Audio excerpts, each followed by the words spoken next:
guys, I just had a question. If it's called the Obi-Wan bar, do they also manufacture the plane that Jock has, which it says OB-CPO? Just asking. Indiana Jones, Indiana Jones, Indiana. It's a podcast about Indiana Jones. Every movie, 1 minute at a time.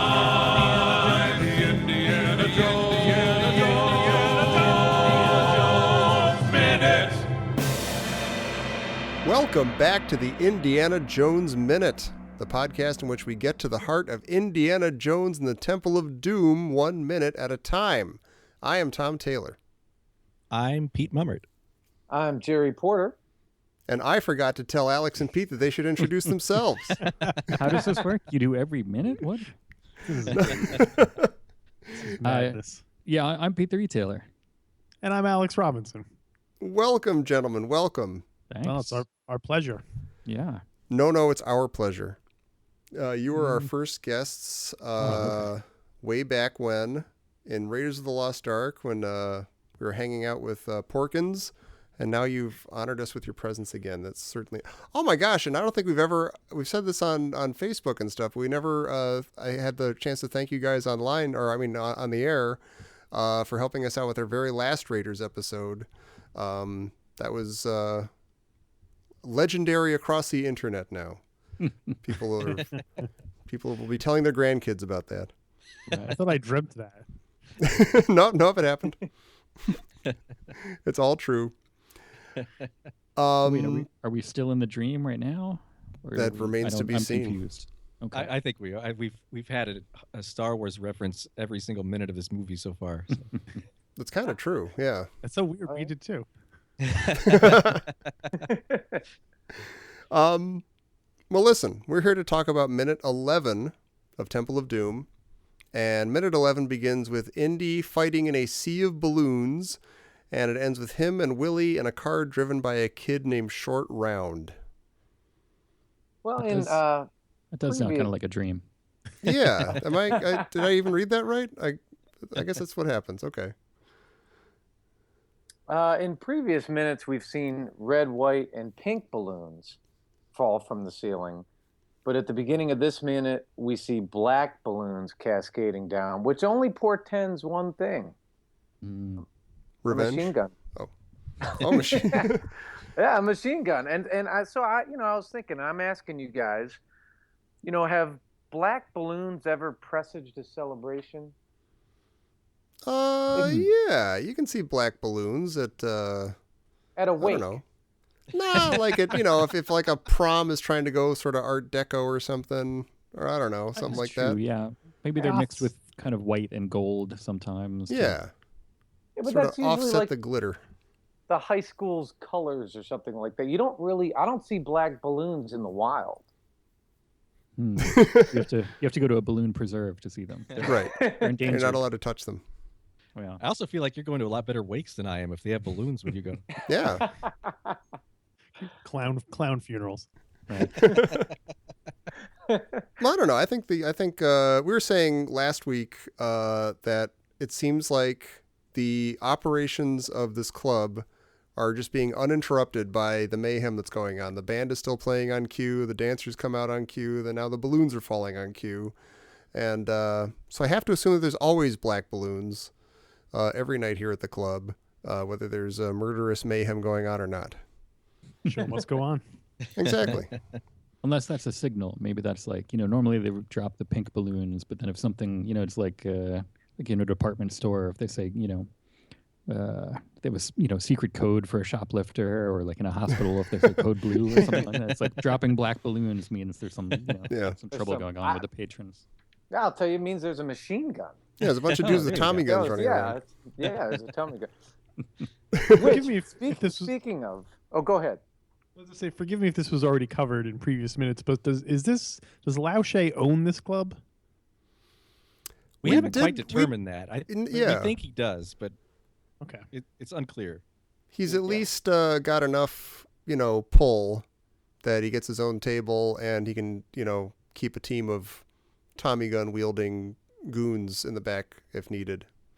and Right. the owners are okay with it. I wanna think see he does. Yeah. Yeah. I'm picturing like a Goodfellas kind of thing where like he gets, Yeah. good treatment because maybe he owns a slice of it a little bit, but really they're just afraid to upset him. Right. Right. Let him do what he's got to do. He's got deals to take care of in the middle of anything goes. It's Or he's great going to deals. poison a guy Great in front of deals. everybody. Well, Um, and I was going to say, Tommy, you mentioned a Tommy gun, and in second 4 Mm-hmm. of this minute, we actually have a Tommy gun block. Oh, kind of, yeah. Yeah, that Block guy block. comes down. The goon comes running down the stairs, very excited to use his gun. And Chen, is that his name? No, this is No, Kao Kan. or- Oh, Yeah, Kao Kao Kan. You know what? Kan, Okay, yes. but guys, We call listen. him Sonny. In the screenplay, his name is Chen. That's why it confused me. Yeah, they mix it up in the screenplay. I think we should call him Santino. Well, actually, we have this classic, dream of promotion. This is my big break henchman. No, he's running down the stairs, dressed to the nines with the Tommy gun. He's, it's like, talk about right place, right time with the right hat. But he's got his dad's hat. Like it's like comes down way over his ears. Like it's way too big for his head. He lost some weight. Yeah. Well, and then Kao Kan intercepts, this guy's corner office promotion. And we Yeah. talked about this in Raiders with the Nazis who are like, okay, here's my big break. And, very specifically, there's one Nazi and he's like, oh my God, this is it. Now's his chance. He's going to impress everybody, his boss. And then here's a perfect example of this henchman just getting, his destiny, I guess, is usurped. Yeah. Well, do you think this is like Spielberg's kind of subtle commentary on the nature of power structures and stuff, that the little guy always gets stepped on and so on? And this is a recurring theme of his. Yes. It's probably true. That is exactly what he's going for. Or in this case, I guess it's right place, right time, right gun, wrong hat. Yeah. Maybe. Yeah, what would have happened if he had kept that gun? The hat would have fallen over his eyes and it would have been a disaster. He would have been just shooting crazily. Just shooting blind, like wobbling around. Like, Yeah. Whoa, whoa, whoa. But I gotta say, this guy, this Sonny Santino, he's my first surprise discovery of this viewing of this movie. That I really like this guy a lot. He's like he's constantly cackling and like almost Salacious Crumb like. He's just everything is hysterical to him. And he's like, and it's just enough to be creepy and crazy and like in an enjoyable, weird James Bond henchman kind of way, without being, annoying or something. I think he's cool. I like him. It could be just amused by the balloons. Maybe he loves balloons. Yeah, Yeah. they are He's pretty. still got work to do, so he's still, shooting at people, but he's like, ha, ha, I love balloons. Well, this whole scene, I went back to watch this. This gave me flashbacks, and I was cursing you guys momentarily. Fair enough. Because Lego Indiana Jones. I played. I think I played through all of Raiders. There was the whole trilogy on one disc, I believe, originally, and I played through all of Raiders, and I liked it. And then I got to Temple of Doom, and this is as far as I made it. I got stuck in the Club Obi-Wan, and just there's Willie Scott is just running around screaming nonstop, and I couldn't right. get out of there, and I just spent hours doing that until I finally kind of threw the controller in frustration. So Wow, that's funny because I have not played that's one of the few Lego movie games that I haven't played is the whole Indiana Jones series. And my son was saying that like his friend has it and he was telling me about it. I'm like, oh, maybe because like my son was actually introduced to Star Wars through those games, which seems a little weird to me, but it still worked. It's valid. So maybe that'll Any way be his you entry can. to Indiana Jones. I don't know. yeah, I the first part was fun. Then once we got to this, once we got to this particular scene, I just kind of lost it. But maybe, it's just the kind of thing where I have those kind of blind spots in video games sometimes, where it's just like, oh, I just had to press the door. Okay. Oh yeah, yeah. Just stand After on hours it. of wasting. Yeah. Yeah. Back B. Well, There's we've a lot been of Star Wars. Oh, go ahead. no. You go ahead. I was gonna say there's a lot of Star Wars in this minute. I have I think, 3 major Star Wars references. God. But my first is that as Indy runs over to like with that sword to chop off the gong, I think we get another stormtrooper shooting scene where, Sonny's like 10 feet away from him and is missing with every shot. Yeah. Oh yeah. Although it's funny, you see that he's actually kind of trying. He's like he's not shooting at first when Indy is behind the gong, when the gong is still hanging on the ceiling. He waits until he comes out and then starts firing again. I was kind of impressed with that. It's not just like constant mayhem. I mean, it still doesn't work, but I was impressed. Right. Yeah. I love how the machine gun is the tipping point for our gong striker. Yeah. I mean, Pete, you mentioned that before. That guy, the gong striker, is just chilling in the back. Like, I guess he's like, oh yeah, here come the white balloons, the pink balloons, and then the black one. With the machine gun, it's not the pigeon flambe, javelin, or any of the other myriad things going on. It's like, oh my God, there's a Tommy gun. I got to get out of here. Well, it wasn't even the Tommy gun. It wasn't until he started shooting it. Like when the guy ran down the stairs, he's still kind of like, eh. Yeah. He's waiting for his signal. If there were green balloons, then he would have been freaking out. But he's like, oh, everything's cool. Everything's cool. Pink, maybe that's why he is freaking out, because the green balloons never fell. He's like, I don't know what to do. I'm leaving. I don't have my cue. I got a question for everybody here, and but it's a little bit directed at you, Tommy, because I bet you have done this. But okay. Have any of you guys ever thrown a glass of water in your face?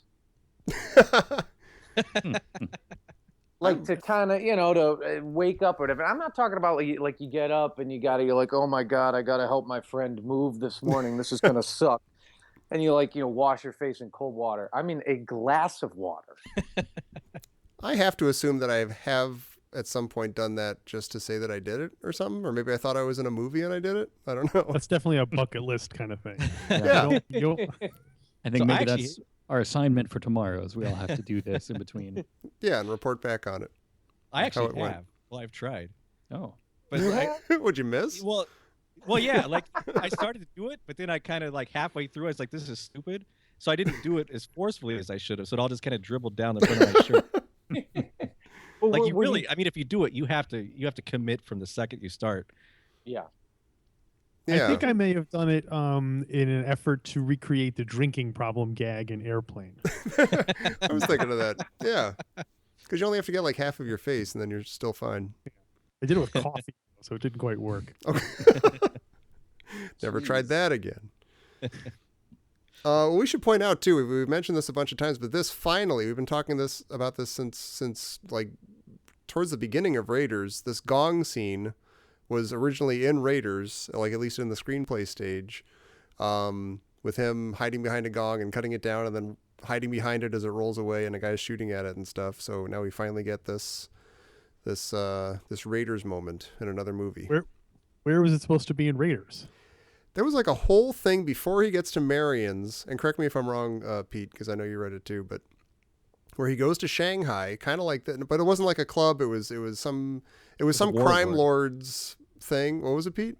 General Hulk, the warlord, like a Chinese warlord. Yeah, and he had like a part of the headpiece to the Staff of Ra or something, and things went south, and he was getting shot at, and there was a gong, and then somebody shot a gong. It looked a lot like this.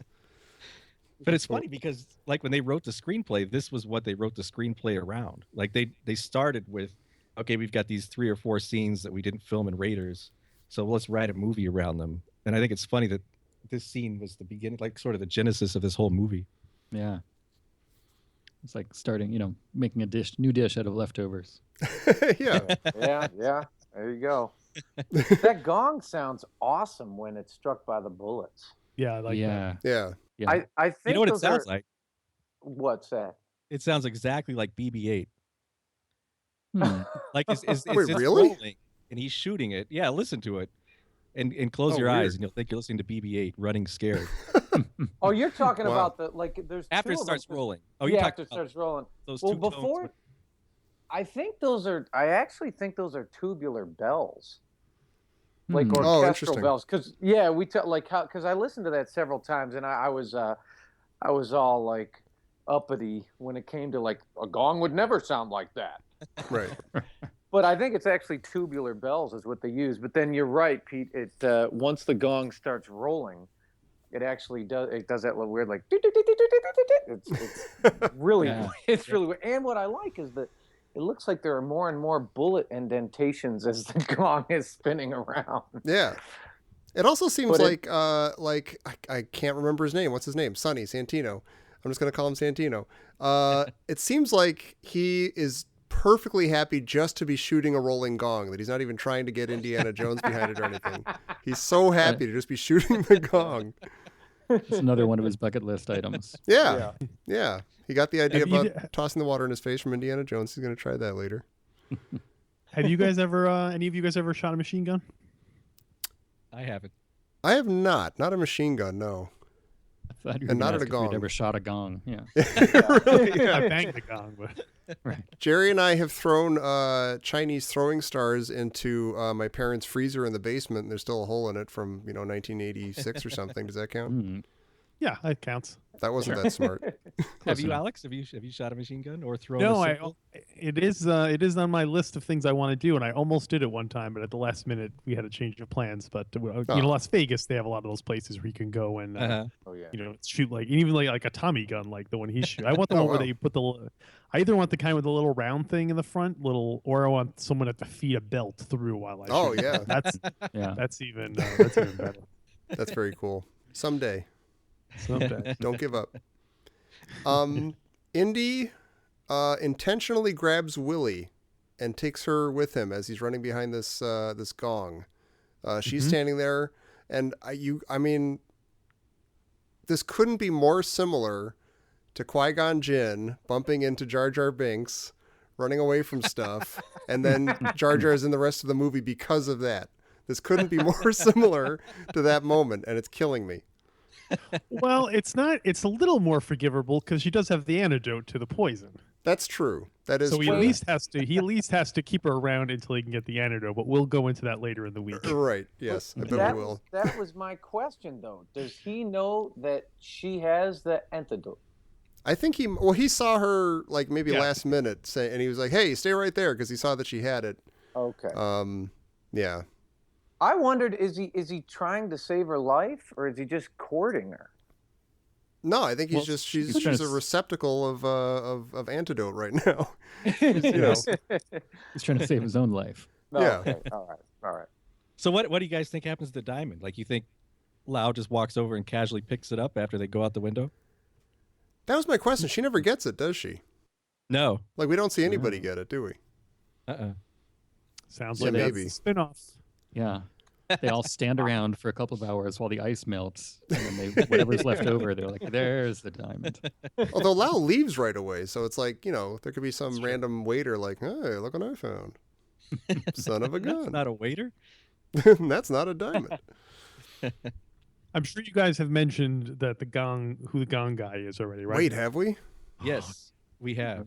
Okay, wait, who is it? I forget. He was a pro wrestler. Really? Well, isn't it the guy? That's the guy from Raiders of the Lost Ark, the German pilot, the German mechanic guy. No, there was some thought that he was, but they actually asked, Frank Marshall and Kathleen Kennedy if this was Pat Roach, and they said, "I don't think so. Let me look." And then they couldn't find it, but they think it wasn't. They think it's a professional wrestler, and I just forgot his name. It actually doesn't really look like him. I'm going to say it's not him. But he is in this movie. He shows up later. The Indiana Jones wiki credits him, but that's of course really. Not they say he played a couple of parts in. See, I'm on a different page on the Indiana Jones wiki, and it says the uncredited role is most likely played by Don Stansock.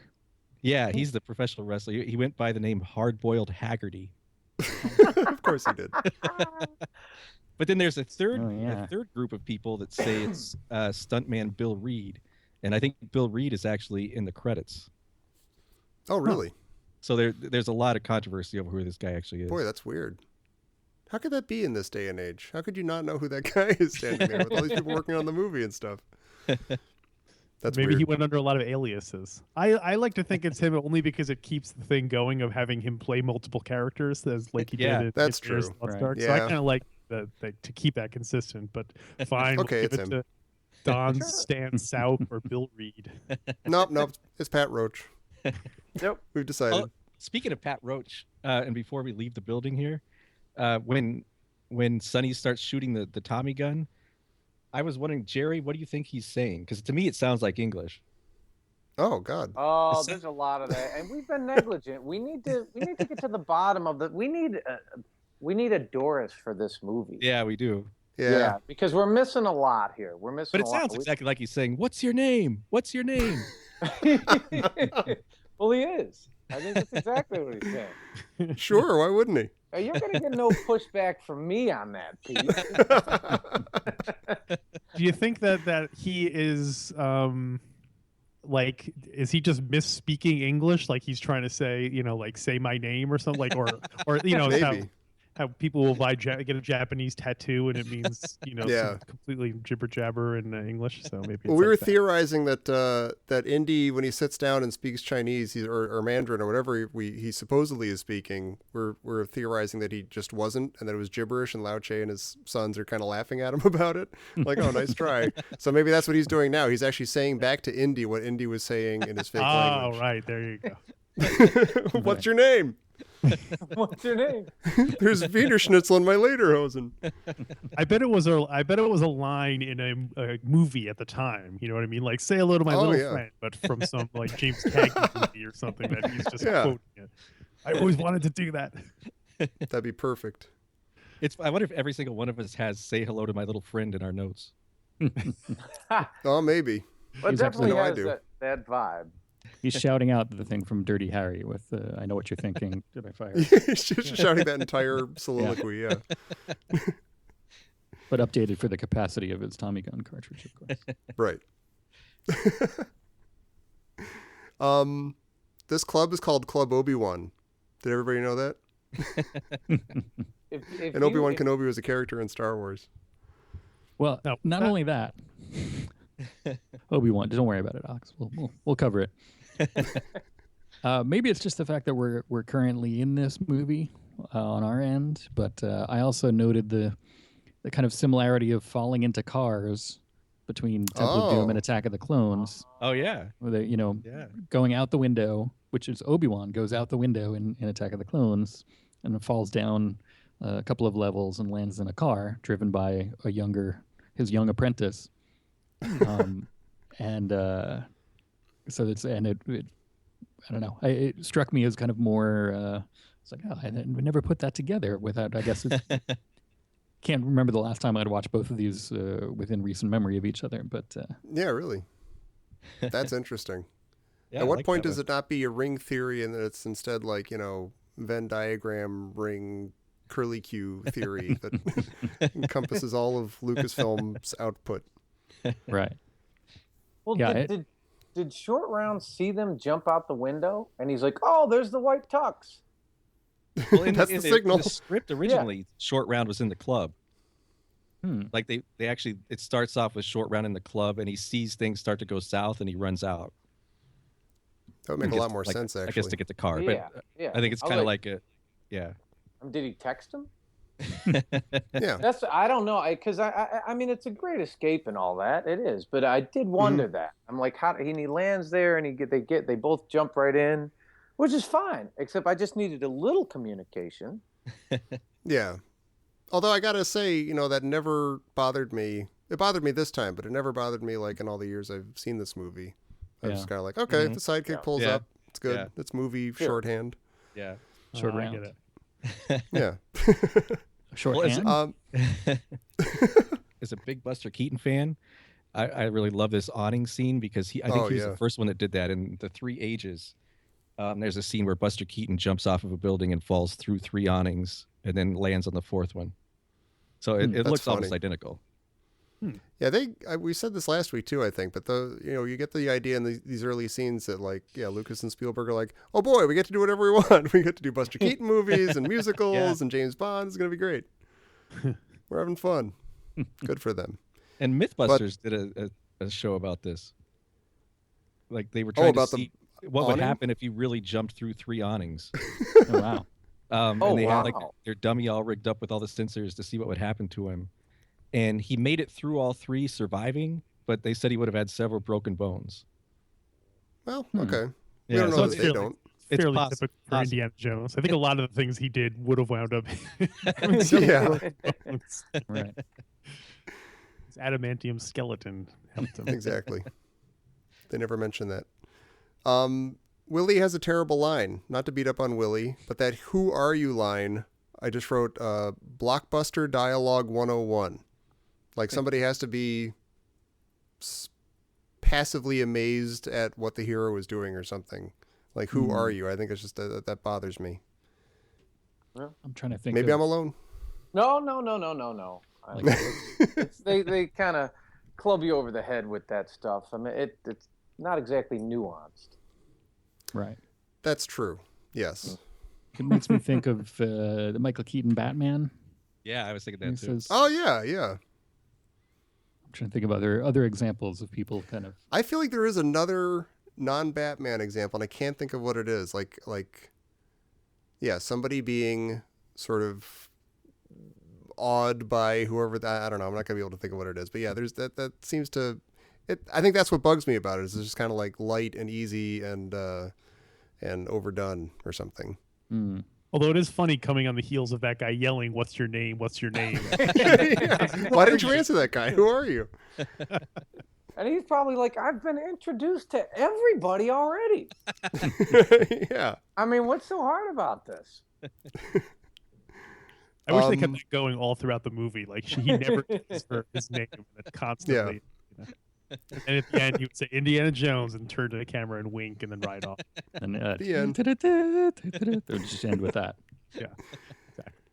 Well, speaking of theme music, we get Short Round's little da, da, da, da, da, da here. And even as a kid, well, I guess I was a teenager when I saw this, but even when I first saw this movie, I was kind of like, that's a little, his theme, right when he pops up, is a little too heavy or something. It's like, it's a little too, like John Williams, you know, he has his themes for all the characters and everything and stuff, and he's got these motifs and everything. But this, I always think of Short Round popping up, and immediately his theme plays, and it's just like a little too heavy-handed. It's a little too like, this is his theme. This is a kid, a little Asian kid. Here's his bouncy Asian-sounding theme.